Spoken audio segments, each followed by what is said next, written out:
groups about the results of the DEIS, both targeted ones and by request. So this is a slide that kind of gives an overview of the property acquisition schedule. As I mentioned, in June, we will have letters that go out that talk about them to let any potentially impacted property owners. June, July are the one-on-one property owner meetings. And it's not till we get later to in final design in 2016 and 2017 are those property acquisitions confirmed. So there's a lot of design to be done. During that time, we'll be trying to design away property impacts. So that is the point that they are confirmed, and when the board authorizes property acquisitions, and that property acquisition process starts with the property owners and a representative of our real estate. Can I add something? So I think what we, as Roger just talked about, we're in the beginning stages, and we'll be working with property owners.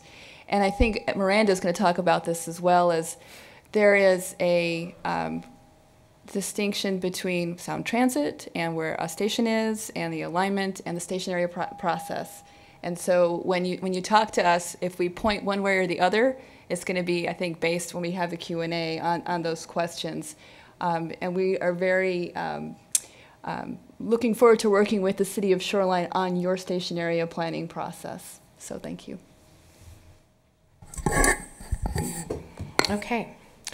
So that's a good segue into what is the station area planning process.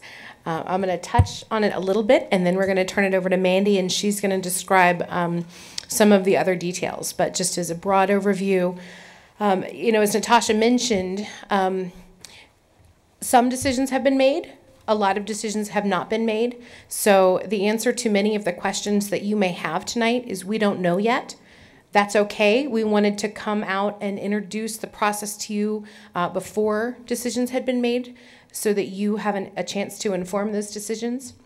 Natasha mentioned ST2 was the vote that approved the Sound Transit moving forward in 2008 that had a 62% approval rating here in Shoreline. As far as decisions that have already been made at the city level, those have to do with policy and framework. The City Council adopted framework policies last May. Those were adopted into the comprehensive plan, which is the 20-year guiding document for the city at the policy level last December. You can see on the wall over there, LU 20 through LU 43 are the station area policies. Feel free to read those. They provide just sort of a high-level guidance about what the station areas should be like. It also provided just a little bit more information for Sound Transit to analyze in their DEIS. But they're going to guide the process, but we're going to have a whole robust, vibrant process beyond that. And that's pretty much it, other than to explain that, as Natasha mentioned, in all of the alternatives, the 145th station is in all of them. 145th is in some of them, 145th is in some of them. So we're going to start our station area planning with the 185th station, and that's specifically the sub-area plan that Mandy and her team are going to work on. Once the Sound Transit Board makes a decision, probably in the fall, about their preferred alternative, and we know more about whether there's more likely to be a station at 145th or 155th, then we'll move forward with that stationary planning. So there will be a stagger in the timeline between the two stations. The City Council, one of their policy decisions was that they prefer a station at 145th. So one thing about the study areas or the station sub areas is that we're going to start with what we're going to study. In a year from now, Mandy's going to walk us through the process, but we'll end up with zoning and design standards and transition standards and height and bulk and all those kind of things. But that's what we're going to develop over the course of the next year. So where we are now is just introducing the concept, and again, there'll be many opportunities for you to weigh in before we get to any final decisions. Okay, great. All right, well, let me just first give you a little bit of background about our team. And I know I mentioned earlier that we have different subconsultants that are going to be focused on land use and transportation and economics. But I just want to mention that this is a team that has done this kind of work around the country and actually abroad, planning transit stations and looking at different land use options. So we're going to be bringing what we know from that experience and from the successful best practices that we've seen here to Shoreline. But I also want to let you know that we're local. I am here in this region, and we've done a lot of work in Shoreline, and we love working in Shoreline. We love the community, and so we're really looking forward to this being a really interactive, collaborative community process as we go through the station sub-area planning for 185th. So on that note, first of all, just to kind of point out what you're looking at here, this is a vision concept for an eco-district, which is something that some folks have come up with at the Portland Sustainability Institute. And Portland is a city that's known for a lot of very vibrant neighborhoods organized around transit. They've got a great light rail system in Portland. And so an eco-district is really a concept that combines the idea of good access to transit with things like green building standards and family-friendly development, access to healthy foods, and a lot of other wonderful values. And so we just wanted to show you this picture. I think it's on the city's website as well, so it's a good one to look at. So when we talk about a station sub-area plan, what we really mean by that is that we're looking at ways to create places for people. We're also painting a picture of what's to come in the future. And I'm not sure that this was mentioned, but when we put together our plan, we're going to be looking at different time increments, 10 years, 20 years, 50 years even, and thinking about what the right level of development, redevelopment is in those time frames. So we are going to be painting that picture, but we're going to be looking at different time frames, and it'll be an incremental, phased look at the future. So it's really the right vision for the right time, and it would be a transition. You know, you might typically, when we see these areas around light rail redevelop, it happens gradually. It might happen with a site or two that's an opportunity site, and then neighborhood infill over time. And it really is a result of how property owners want to come together and possibly sell their properties for redevelopment. It's also often influenced by how people want to stay in their neighborhood. So it can be really, there's no cookie cutter approach to a transit-oriented neighborhood. It can be really framed around what people want. The other thing that's really common in how we organize these plans is we're really looking at how to expand choices and opportunities for people. And what we mean by that are different types of housing opportunities at different affordability levels and different densities, different housing types that fit different family needs or individual needs, as well as different ways to get around, choices about how you travel. So if you want to bike or walk, or take transit to the light rail line, you know, we're looking at how can we expand those options for your neighborhood. And often we're looking at, you know, Shoreline is a community with very strong neighborhoods, strong schools, so we're looking at how we preserve that character and identity that's part of Shoreline when we develop this station area. So one of the things that we're going to be doing, and Miranda mentioned this, is later this fall, we're going to be scheduling some workshops, and we hope all of you will join us because it will be a very community collaborative process where we'll have people around the table. And usually what we'll do is we'll come in and set up in some location, invite people to come in and work with us in different work sessions, and really give people the markers, give you all the opportunity to draw your ideas, tell us what you think, and be really part of the process of defining what the vision is for the station. It's not necessarily an open, a public meeting where people will get up and have comments. It's more a workshop environment where we're around the table working together on different solutions. We've done this process for a lot of station area plans and corridor plans and comprehensive plans, and it works really well to integrate input.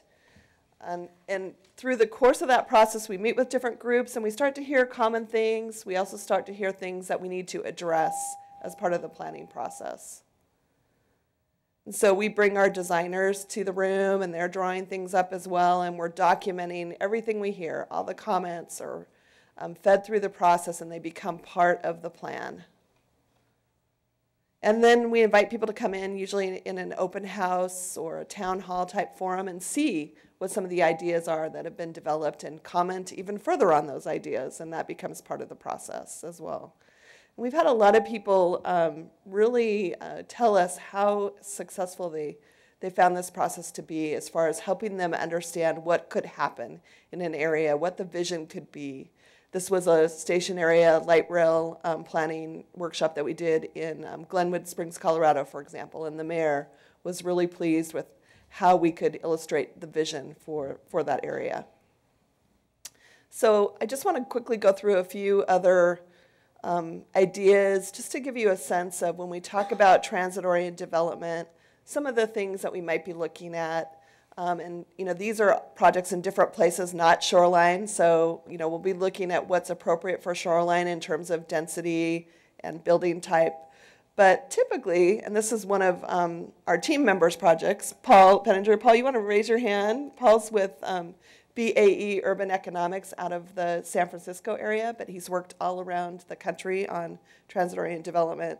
But this was a project that really looked at partnership building, looking at key development opportunities around the station area, and focusing, and this is really key, focusing on where the opportunities were strongest for redevelopment and investing in those areas first. Another one of BAE Urban Economics projects is the Belamonte project, which really looked at combined affordable and market rate types of housing at a scale that really fit with the neighborhood, and some small retail and community service space as part of that development too.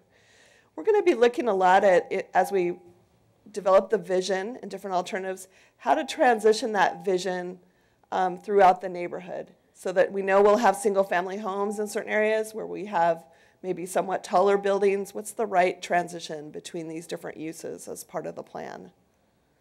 And then we'll give people a real sense, some visuals and graphics to understand what we mean by different densities, what that looks like.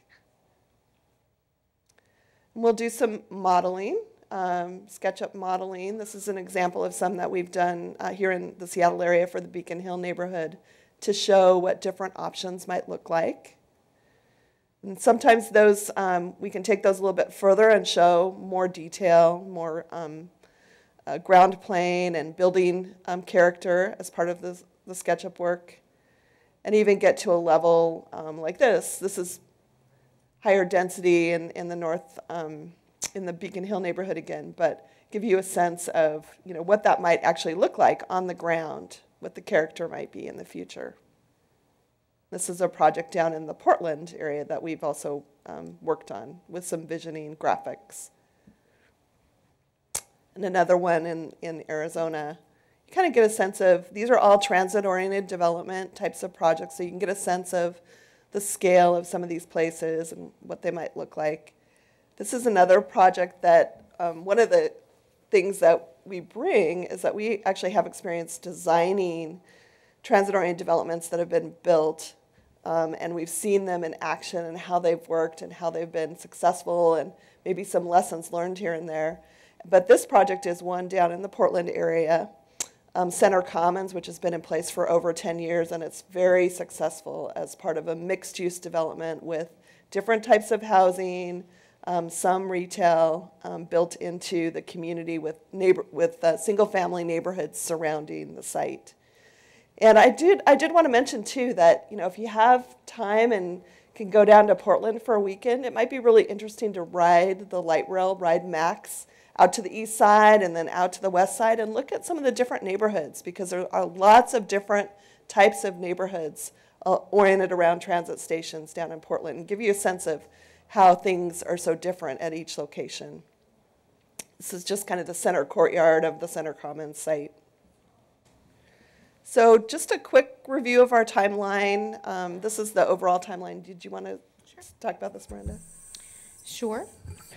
And again, this is just a further way to illustrate the difference between Sound Transit's process and the city's process so that you can be involved in either or both as your interests dictate. We are at the very beginning of our sub-area planning process. As I mentioned before, in about a year, we hope to be finished with 185th and moving on to 145th or 155th. Then between 2015 and 2023, there will be for the development of regulations. Maybe the city needs to make some infrastructure improvements. Maybe we need to go out for some grant funding to try to make those projects happen. But really, this is a very long-term perspective, not just the next 10 years, but the build-out of the station areas will occur over the next 50 to 100 years. So some of the transitions that we're talking about for your neighborhood are in the very long-term time frame. And as Mandy mentioned, we are going to try to explain that and couch that and visualize that in segments, in phased sort of ways. What happens in the next 10 years between now and when the station's open? What happens 50 years out? So that's another thing about this that's complicated, but it's something we really want to have as part of the dialogue. And then we've got the summary of Sound Transit's process. One other thing to mention as a distinction between the city and Sound Transit, we know a lot of folks have concerns about property acquisition, and Natasha mentioned that, what their process is and how they're going to let folks know. The city is not acquiring any property. There are no plans for the city to acquire any property. And what that means, and Mandy touched on this, but I think it's worth re-emphasizing that the decisions that are made over time for the transitions that happen will mostly be homeowner decisions. You have the opportunity to decide whether or not you want to sell your property to a developer. Now, there may be developers being very persuasive or writing large checks or something, but those are still the power of how the neighborhoods transition are. We're going to set the stage in the next year for what will be allowed, and then over time, the transitions will be private market decisions. So we're going to kind of go through, this is a very rough overview of what happens in a sub-area plan. First, you evaluate existing and planned conditions. I'll get into that a little bit more in a minute. Then you envision alternatives and options. Then you select what is your preference, and that'll sort of be the culmination of the design workshops that Mandy was talking about. Then you analyze the potential environmental effects. And as we mentioned, or as Sound Transit talked about with their draft environmental impact statement, the city will also be going through an environmental evaluation process where we'll look at the impacts of what we're proposing in terms of what different zoning or densities or height or redevelopment scenarios, how they could impact things with all that list that Sound Transit used, noise, traffic. We'll do traffic modeling. We're going to look at all of that stuff. So that's the analysis part. And then the city council is eventually going to adopt the sub-area plan that will be implemented over the long term.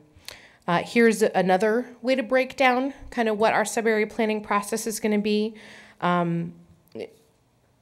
We're just trying to figure out ways to help people envision this. I was just going to mention too that this it looks a little bit complicated, and I apologize for that, but I brought copies of this, and it's out at the city OTAC table, so if you'd like a copy to study it when you go home. But the key points are that we've got about a 1-year planning process ahead of us where we're going to be looking at the 185th Station sub-area. And I mentioned earlier that we will have some of these design dialogue workshops, and we call them that because it really is a dialogue with the community, and we'll invite people to come in. It'll be public meetings as well. And those will happen in September and early December, according to our schedule here. And then we'll also have a public open house next spring where we present kind of the final preferred alternative as part of that effort. So this is the snapshot of our process.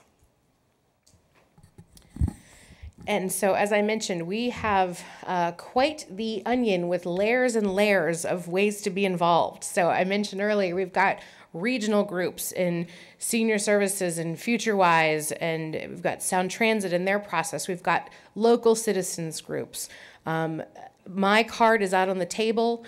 Call me. I've probably talked to many of you in the room already. I'm available. I'm happy to answer questions at any point. We have a website with a short, easy to remember, www.shorelinewa.gov/lightrail. So we've got a lot of the stuff that we've talked about tonight explained on that website. We will constantly be updating with all of our community partners' upcoming events. We'll have when the planning commission meetings are, when the city council meetings are, when our public workshops are, when our fall design and our summer visioning that's mostly going to be led by FutureWise and the 185 SCC. We'll let you know when all those opportunities are. If you've signed up, you'll notice that you had a number of options to choose from on who you want to receive information from by email or distribution lists. Let us know how you want to receive that information. We will get it to you. We also have a couple of brand new things that we're launching just for this project. For instance, this Speak Up Shoreline is a new interactive tool to allow for discussion forums to happen online. So we've posted a couple of questions to get the discussion started. 185 SCC will be initiating some conversations or sharing things that they've talked about at their meetings. But this is one anybody can log on to, and we just launched it. So we'll put a link on the light rail page that you can get to this, but this is a good way to pose questions, answer questions. We're trying to get as much feedback as possible in as many ways as we can that work for people in their individual schedules and lives. www.shorelinewa.gov/lightrail.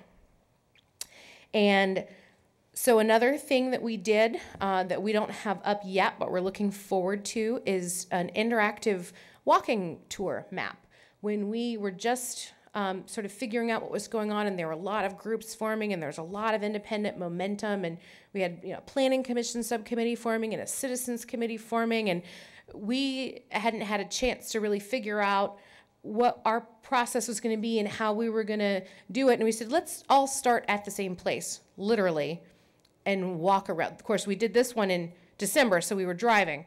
But all of the little red areas here are places where we stopped and we talked, and we had the citizen committee and council members and commissioners, and we all experienced the neighborhood on a pedestrian or driving level. And the folks that were from the neighborhoods that were used to the area, I think it was beneficial from them, because they got to see it with the lens of what are the opportunities for redevelopment? What are the things that we have that we want to preserve? What are the things that we would like to bring into our neighborhood? The folks, who are more used to the sort of wonky policy planning processes, it was really good for them to see the neighborhood on a ground level. So what we would like to do, what we're working on, is creating a map for 185th as well as one for 145th, where individuals or groups can take a self-guided tour around the area, and we're going to have whether it'll be a QR code, which is that kind of fancy barcode that you can take your smartphone and take a picture and it'll take you to a website. We're going to figure out how to embed information with pictures, maybe a Google 360 view. If you can't go out and walk the neighborhood yourself, you'll be able to experience the neighborhood, and we'll have some things to consider, like what could this property be, or just general things to guide discussion and thought processes. One other thing that we just published today is a frequently asked questions list. We've posted this on the city's light rail website. We have copies of it in the lobby. So this is something that we hope, again, we know that a lot of the questions aren't answered yet, but that is a good summary of the things that we know, or at least when we will know how they will be decided in a time frame. So,